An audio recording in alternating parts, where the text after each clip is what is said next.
Paula makin kesini auranya makin cakep, wah, cakep banget. Emang dasarnya dia cakep banget. Tapi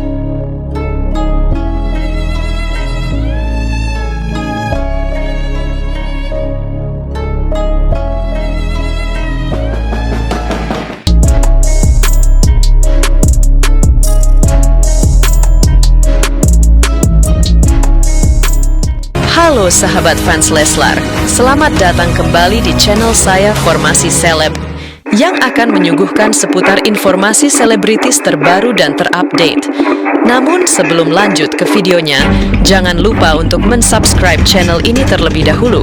Bila Anda suka dengan videonya, jangan lupa untuk memberikan like dan tuliskanlah komentar Anda di bawah ini.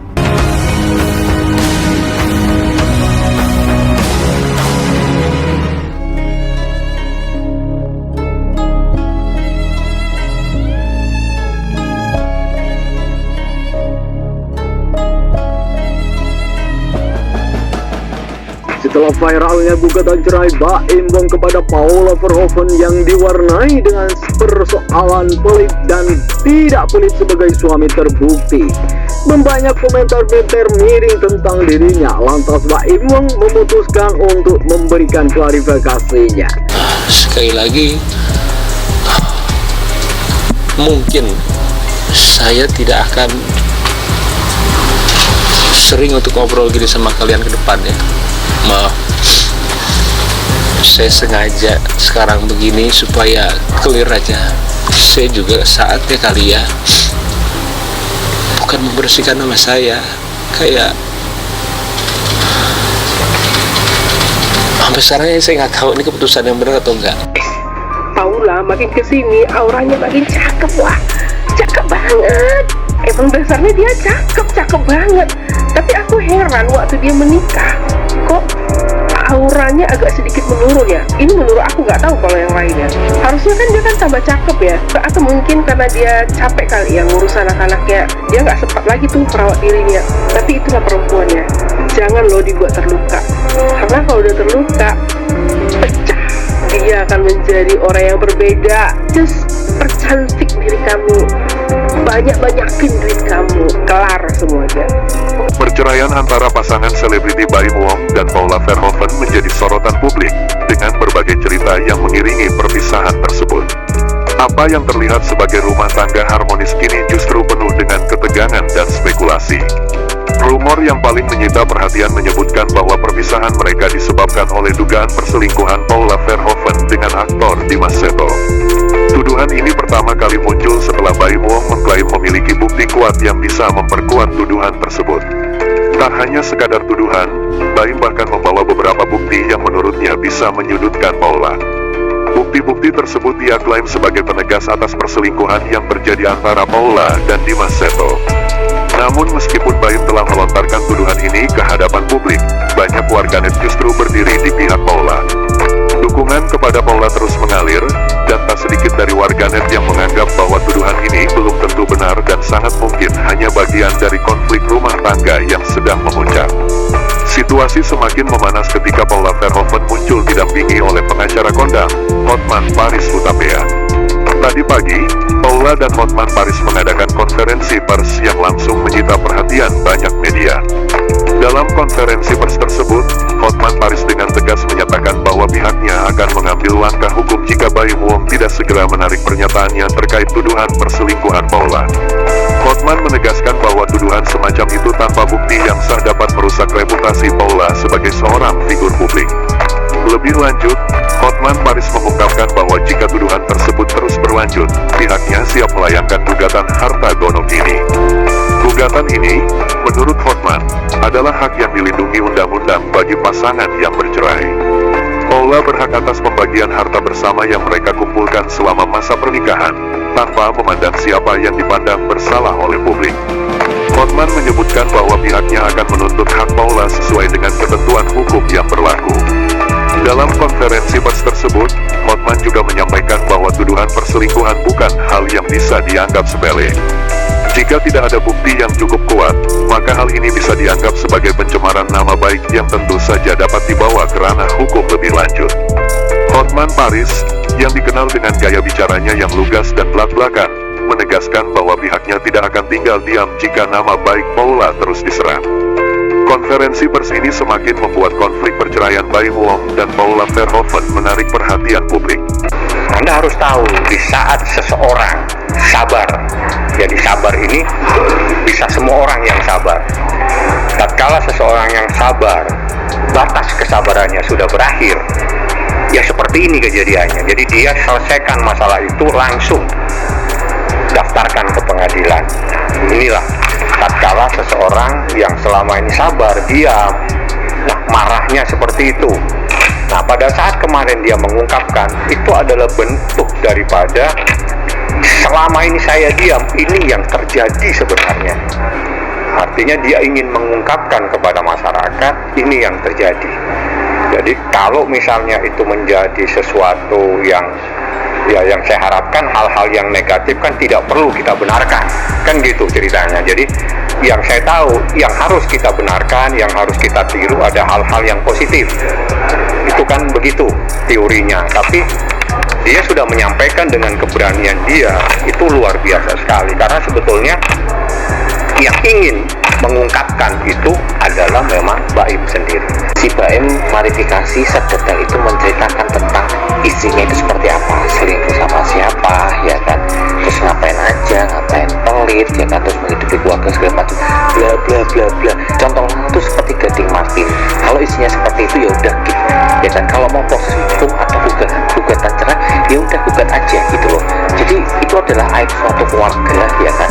Biarlah netizen yang menebak-nebak, oh kenapa ya cerai, oh pasti selingkuh, pasti selingkuh. Itu kan opini masyarakat, ya kan. Tapi dalam rumah tangga kalian berdua yang tahu gitu loh. Kalaupun seandainya nanti Paula memang terbukti bersalah, pasti nanti ketahuan juga, pasti semuanya akan terbuka gitu loh, tanpa harus kamu memberikan klarifikasi semua kesalahan Paula. Ini jejak digital loh. Suatu saat anakmu itu akan melihat itu, oh mamaku seperti ini, oh papaku seperti ini. Malunya, ya kan, kalau dia sudah dewasa, teman-temannya bilang seperti itu gitu loh. Itu adalah efek yang sangat kurang bagus untuk psikis seorang anak gitu loh, apalagi ya mungkin keluarga. Hanya penasaran saja, ini cepat saja. Ini artinya dari pihak laki-laki ingin meminta hak asuh anak karena adanya isu dugaan pihak ketiga supaya anak tersebut baik kehidupannya gitu. Itu kalau itu salah satu alasan, banyak alasan. Oke, baik, banyak alasan. Alasan yang paling penting alasan anak itu sendiri. Ya, oke, baik. Ya, tapi Bang, kalau kita berbicara mengenai masalah, apakah masalah ini sudah sangat runcing sekali, udah nggak bisa mungkin untuk kembali, ada kemungkinan kedua belah pihak ya, bisa rendah hati, lembut hati, dan menjadi rujuk dan berdamai. Ya, apalagi sudah punya anak untuk kepentingan anak kembali. Ada nggak kira-kira? Saya berbicara secara hukum ya. Di dalam surat edaran pasti didamaikan. Artinya yang mendamaikan bukan lagi saya. Saya sudah berkali-kali memberikan. Apakah ini saya harus ajukan Pak. Artinya itu menjadi keputusan dia. Tapi hukum itu telah memberikan waktu 1 bulan. Nah, dalam waktu 1 bulan mereka harus damai atau tidak damai, mereka yang memutuskan. Mediasi gitulah ya. Mediasi. Jadi 2-3 ini ngebahas apa nih Bang? Lebih ke tepatnya. Mereka dipanggil harus hadir dan pasti akan dipertemukan, dan saya mau minta keluar karena saya tidak mau masuk di dalam persoalan batiniah tersebut. Kalau soal itu ya, kalau kita sebenarnya Tipis-tipis ya kan. cerita. Tapi kan nggak semuanya bisa di. Cuman pasti permasalahan itu ada dalam keluarga. Tapi do you agree bahwa pernikahan itu sulit? Ya iyalah, semuanya sulit. Bohong lah orang-orang di luar sana yang nggak punya masalah sama keluarga. Dia liatin ini, kita tahu lah. Orang tua gua aja saking lengketnya, saking ininya, dia bilang memang mama papa itu cocokin. Enggak, cuman ada gimana caranya kamu lihat sifat terjelek dari pasangan kamu. Kalau kamu belum nikah ya, kalau kamu bisa menghandle sifat terjeleknya dia, kawinin. Kalau nggak, jangan. Itu sesimpel itu. Kamu harus lihat terburuknya dia dulu. Kalau dia, gue nggak bisa nih, jangan kawinin.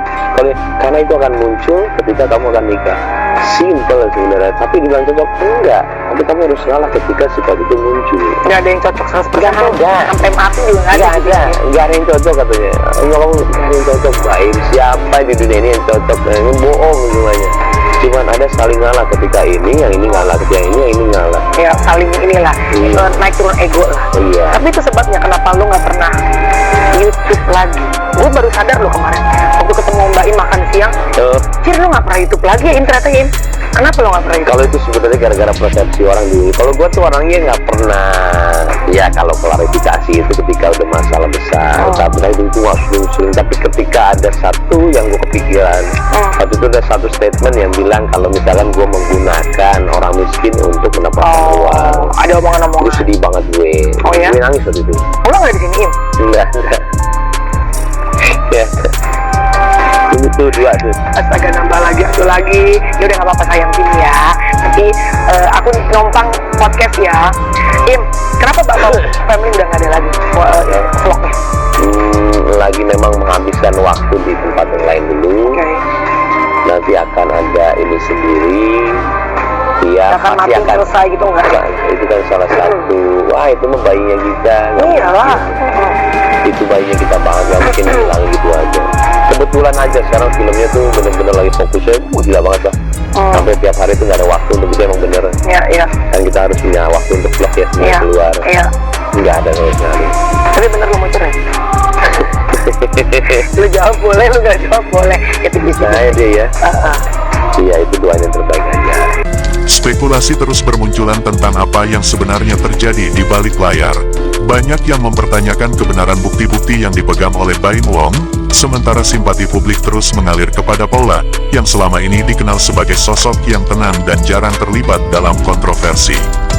Dengan langkah hukum yang kini sudah diambil, tampaknya drama perceraian ini masih jauh dari kata selesai. Bagaimana akhirnya proses perceraian ini akan berjalan, publik masih menunggu dengan penuh antisipasi. Namun yang jelas, Paula kini telah siap menghadapi segala kemungkinan dengan didukung oleh tim hukum yang tangguh, dipimpin oleh Hotman Paris.